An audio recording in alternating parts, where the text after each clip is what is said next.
Hi guys, I am feeling better. So this is the second video for today. Today is January 1st. I think I'm gonna pump out a third one, but it's not gonna be related to this topic. So I titled this Knowing When to Focus on You and Not Being Black.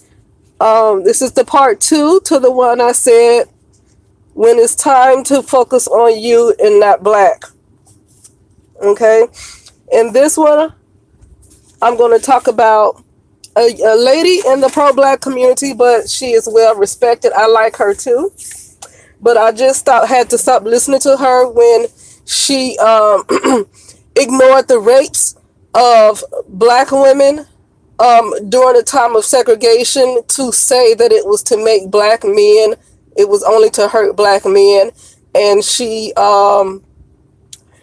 kind of just brushed off the pains of black women, the plight of black women back then. I rarely hear her talk about the plight. And it's Yvette Carnell. I really still, I'm going to be honest with you, I still respect her mind. I do. I don't have anything negative to say about her, but I had to stop listening. I have to stop listening to people, especially at the time I was very strongly a pro-black woman, right? Not pro-black woman as far as race. I was pro-black woman for the black women. I was for the black woman.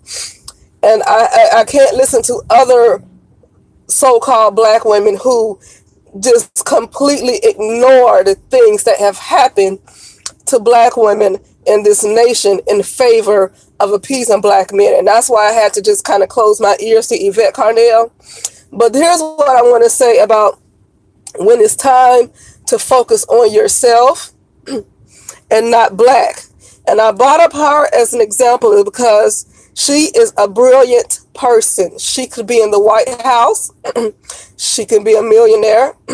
She can be like Omarosa, except I don't think she would be as undermining as Omarosa. Omarosa is very undermining, but she plays the game well because she knows what she's into. The White House is nothing but a bunch of snakes in there anyway. And so Yvette Carnell, well, I do believe she is smart enough to be in the White House. I think she might. She has so much integrity that she wears her heart on her sleeve. And I don't know how well she will survive because people with integrity, unfortunately, don't always survive. And I know that's a hard thing to say, but that's that dark truth right there.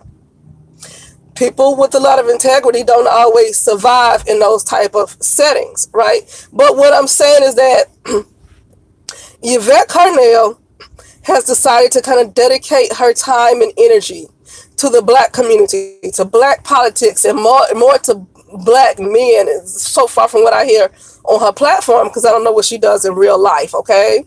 In her personal life. I don't know who she talks to on the phone, who she helps out. I don't know that part. But as far as on her platform, she definitely caters to the plight of black men a lot, right? But I'm just going to talk about black people altogether. So, like I said, we're in a recession. And when I say we, I'm just talking about this nation, not just a particular person. And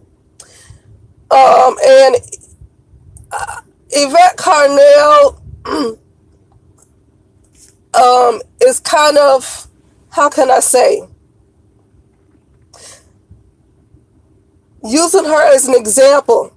She could be a lot further along had she been not trying so hard to help black people who really don't care about getting up from the bottom. Yvette Carnell, you can hear the passion in her that she wants to rise from the bottom, that she really wants to be on top. And haven't listened to her, but I listened to another lady's video where Yvette Carnell went in on Boyce Watkins, because Boyce Watkins, I guess, called out Yvette Carnell for wanting reparations. And Yvette Carnell went back and roasted Boyce, but I didn't listen to Yvette. I didn't listen to Boyce. I listened to a recording that somebody else had played. Her name is Anti-Afro Fingalis or something like that.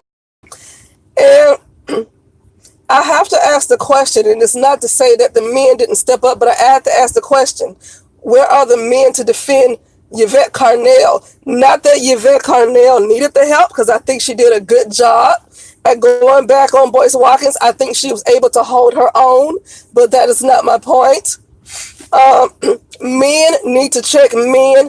Women don't always need to check men, and this is the problem, where they're always fussing about black women being strong and black women being independent. But look at this case where Yvette Carnell had to defend herself. Look at the case of so many of these black women that are so pro-black man, but when another man come after them and disrespect them and get on their sexuality, these women have to go after these men and defend themselves, and you hardly hear other men defending these women, okay?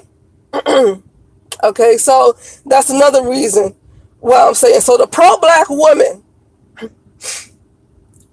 I don't know who's going to have it harder in this recession. The black woman who's pro-black man, or the black woman who's pro-black woman.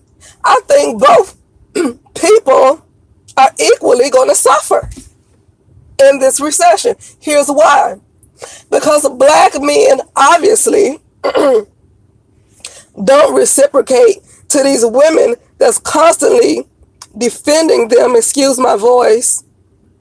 But at the same time, you have a lot of black women that are for other black women that don't get a whole lot of support either, and they're expected to be the sacrifice and expend all of their energy with nothing in return.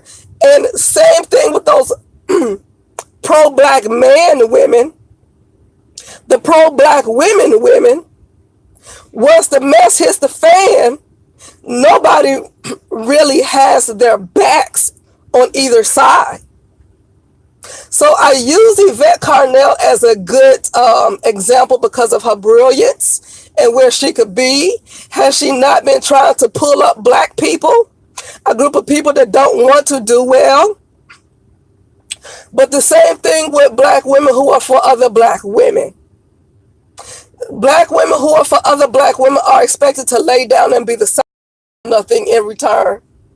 And we've seen this time and time again. And that's not to say, excuse my voice, that's not to say not to care, but I'm not the kind of person that has to see the same thing over and over and over again before I get it.